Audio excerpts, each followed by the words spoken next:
को कभी बीमारू राज्य कहकर खारिज कर दिया जाता था, आज वही भारत की सबसे बड़ी अर्थव्यवस्था वाले राज्यों में गिना जाता है। जिस यूपी से कभी युवा नौकरी की तलाश में बाहर जाते थे, वही राज्य अब फैक्ट्रियों, एक्सप्रेसवे, मोबाइल मैन्युफैक्चरिंग, एमएसएमई और बड़े निवेश प्रस्तावों के दम पर एक नई औद्योगिक कहानी लिख रहा है। तो क्या ये सचमुच एक इंडस्ट्रियल रेवोल्यूशन है? आइए आंकड़ों से समझते हैं।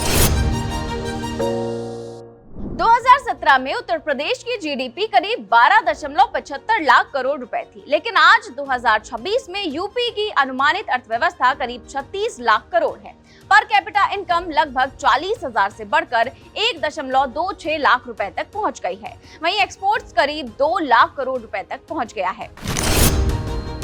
औद्योगिक विस्तार की सबसे सीधी तस्वीर फैक्ट्रियों से मिलती है और 2024-25 में अकेले करीब 4000 नई फैक्ट्रियां शुरू हुई हैं। इसके बाद राज्य में कुल फैक्ट्रियों की संख्या करीब 32,000 हो गई है। फैक्ट्री ग्रोथ रेट करीब 17% है और इन इकाइयों में 13 लाख से ज्यादा वर्कर्स काम कर रहे हैं।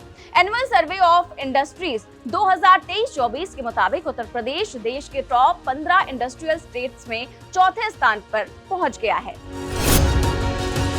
यूपी की इंडस्ट्रियल कहानी का सबसे बड़ा हिस्सा मोबाइल मैन्युफैक्चरिंग से भी जुड़ा हुआ है। भारत में बनने वाले 55% से ज्यादा मोबाइल फोन उत्तर प्रदेश में तैयार हो रहे हैं, जबकि मोबाइल कंपोनेंट्स का बड़ा हिस्सा भी यहीं बनता है। लेकिन इस कहानी की असली रीढ़ है एमएसएमई सेक्टर। राज्य में करीब 96 लाख एमएसएमई यूनिट्स हैं और इनमें 3 करोड़ 11 लाख लोग काम कर रहे हैं। पिछले 4 साल में औद्योगिक उत्पादन करीब 40% बढ़ा है और एमएसएमई सेक्टर का योगदान 100 लाख मीट्रिक टन से भी ज्यादा बताया गया है।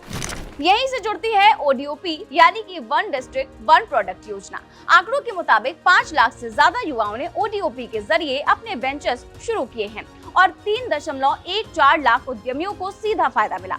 वहीं एक्सपोर्ट्स में 76% की बढ़त दर्ज की गई है। उत्तर प्रदेश की औद्योगिक कहानी का सबसे बड़ा आधार बना इंफ्रास्ट्रक्चर। राज्य के पास अब देश का सबसे बड़ा स्टेट एक्सप्रेसवे नेटवर्क है। Yamuna, Agra, Lucknow, Purvanchal expressway, Bundelkhand, Gorakhpur link expressway और गंगा एक्सप्रेसवे, इन प्रोजेक्ट्स ने कनेक्टिविटी को नई दिशा दी है। इन एक्सप्रेसवे के साथ 27 integrated manufacturing and logistic cluster विकसित भी किए जा रहे हैं, जिनमें करीब 47,000 करोड़ रुपए के निवेश की संभावना है। वही निवेश के मोर्चे पर उत्तर प्रदेश ने industrial development and employment promotion policy 2022 के जरिए कैपिटल इन्वेस्टमेंट, टेक्नोलॉजी सपोर्ट और जॉब क्रिएशन पर जोर दिया। 2025 में अकेले 6.77 लाख करोड़ रुपए के लेटर्स ऑफ कंफर्ट जारी किए गए हैं।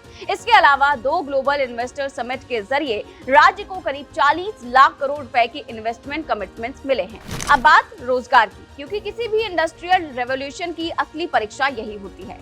सरकारी आंकड़ों के मुताबिक 2021-22 में 46.60 लाख रही इंडस्ट्रियल वर्कफोर्स बढ़कर 2024-25 में 52.57 लाख तक पहुंच गई है। सरकार का दावा है कि एमएसएमई और ओडीओपी योजनाओं के जरिए बीते 6 सालों में 3 करोड़ डायरेक्ट और इनडायरेक्ट जॉब अपॉर्चुनिटीज तैयार हुई हैं। अब अगला लक्ष्य है 2030 तक $1 ट्रिलियन इकोनॉमी बनना। तो इसके लिए यूपी एक्सपोर्ट प्रमोशन पॉलिसी 2025-30 लाई गई है, जिसके तहत डेडिकेटेड एक्सपोर्ट हब्स बनाने की योजना है। Mobile, defence, manufacturing, handicrafts, textiles, logistics और फिर एमएसएमई जैसे सेक्टर्स को इस लक्ष्य की रीढ़ माना जा रहा है। तो देखा आपने, जिस उत्तर प्रदेश को कभी विकास और उद्योग के मामले में पिछड़ा माना जाता था, वही आज फैक्ट्रियों, एक्सप्रेसवे, एमएसएमई, मोबाइल मैन्युफैक्चरिंग और बड़े निवेश के दम पर इंडस्ट्रियल रेवोल्यूशन की तरफ बढ़ रहा है। आपकी इस पर क्या राय है, हमें जरूर बताएं।